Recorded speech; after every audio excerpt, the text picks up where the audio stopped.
I'm going to go over some of the equipment that you can use whenever you're first starting out in the game of pool. On the left is what you should not use.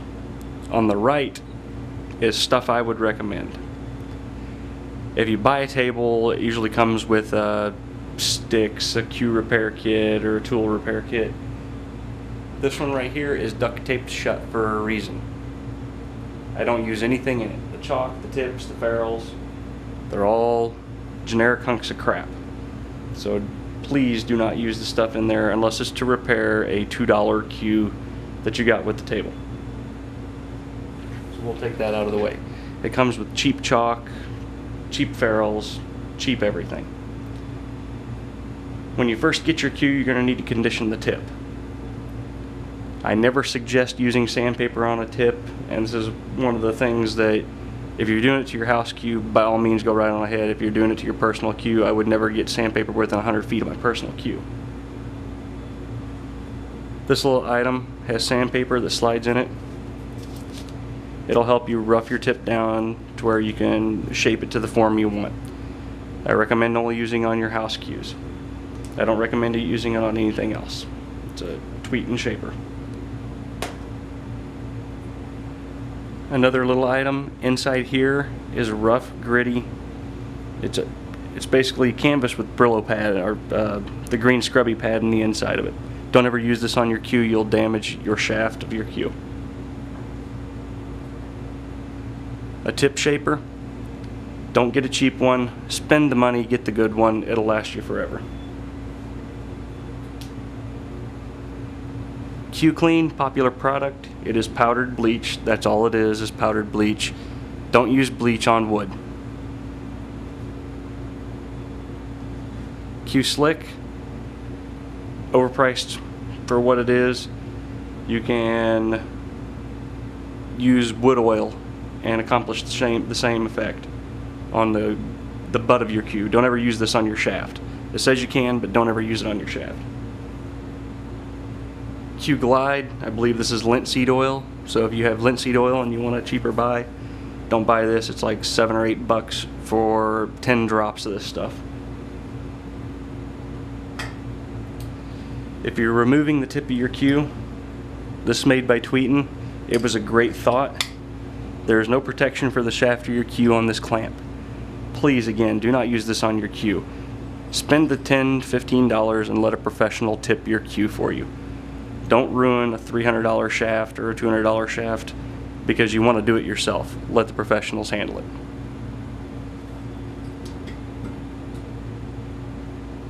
This is a tip shaper.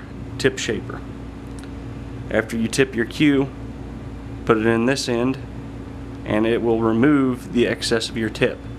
It doesn't just remove the excess of your tip, it'll cut your ferrule, it'll cut everything. Another great idea, great thought, but unless you're absolutely perfect with this, it won't work.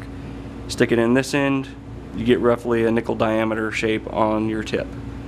The only thing this ever accomplished for me, I bought this thinking I was great.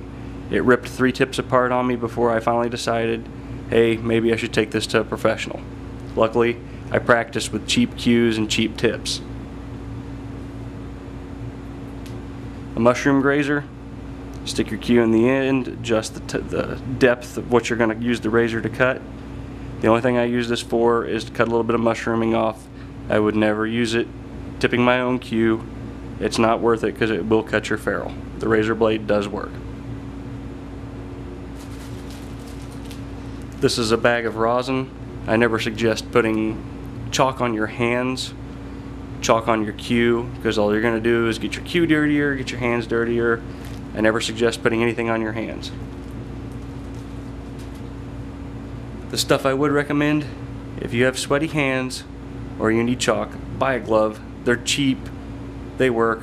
I don't ever use one, but I've got one just for the purpose of this demonstration here.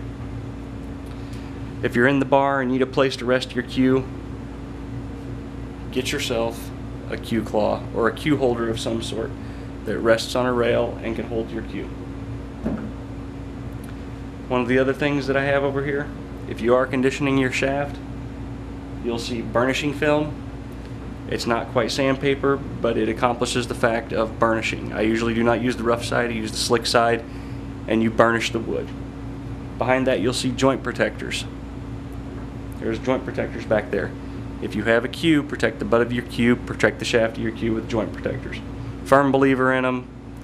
I don't know how many times I've dropped a case, and if I had a cheap case or a soft case back whenever I was early in pool playing, I bent the pin on the butt of the cue. I suggest using Master Chalk. Everybody does. You can use Silver Cup. You can use any kind you like. Just pick the preference. Master just seems to last longer for me. When you're conditioning your cue tip, after you get your cue tip installed for radius,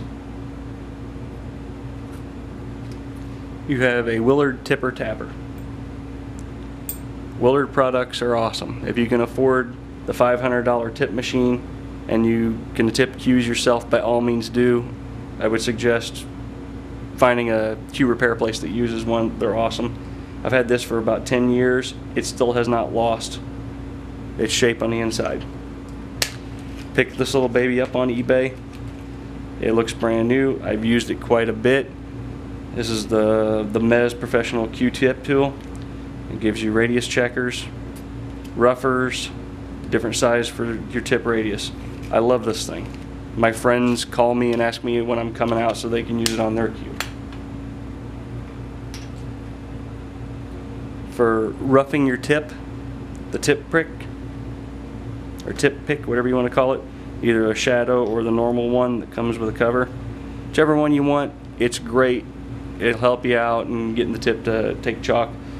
If you're a hard hitter, you're definitely going to need one of these to loosen up your tip. Chalk holder, it's nice. I hate the little plastic cover, but the chalk holds very well inside the single piece, and it gives you a place where you won't lose your chalk. And if you ever go to a bar, I don't know how many times I've been there and I found that they just have crappy chalk, or it's a different colored chalk than what I have on my cue. Two things here. A liquid burnisher for your Q-tip. After you get your Q retipped, you're definitely going to need to burnish the edges. I do not like the Porper burnisher, but it works, and it's the only thing I can find other than a big leather pad to burnish the side of the tip. This is ammonia. That is all this is. Do not spend $10 on buying liquid burnisher. All you're doing is buying ammonia. Take a Q-tip, burnish the edge of your tip using ammonia. That's all this is. Doesn't tell you what it is in the back, but it is ammonia. And the only thing I found that I'll use on my cue and my shaft is the Atlas Slick compound. This thing works awesome. Spray a little bit on, burnish your shaft. It hasn't done any damage to any of my cues over the years. And this is my basics of what you should and should not use on your pool cues when you're just starting. I hope this has been helpful.